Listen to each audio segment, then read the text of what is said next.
Sa opisyal na pagtanggal sa Japanese rankings dito kay Naoya Inoue bilang Athlete of the Year. Tagal nang nasimulan ng mga tycoon yung pagbaklas ng suporta dito kay Naoya Inoue. At siya namang pagbigay ng recognition dito sa ating kababayang si Casimiro. Iniimbitahan etong si Cuadro Alas upang bumalik ng bansang Japan. At dito ay magkakaroon po ng fan base si Cuadro Alas ay mag-o-offer po yung mga tycoon para dito sa ating kababayang si Casimiro. Tinatawag na shift paglipat ng sponsors mula kay Inoue papunta dito kay Casimiro. Ito yung atin ang tinatalakay, no, yung biglaang pagbaba ng demand nitong si Naoya Inoue sa pangkalahatan hanggang sa mismong baluarte nito sa Japan.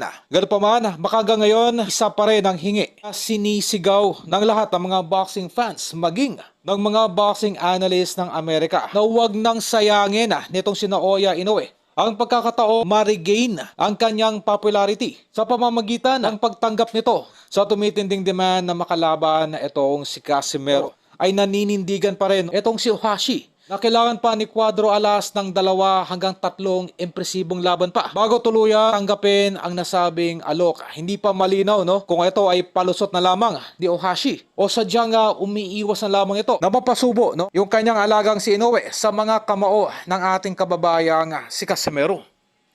Tuluyan na nga ang sinuspinde ng mga Japanese tycoon ang kanilang financial support dito kay Naoya Inoue ay susundan pa ng tuloy-tuloy, no, na pag-back out patungkol sa pagpopondo ng bawat laban nitong si Inoue.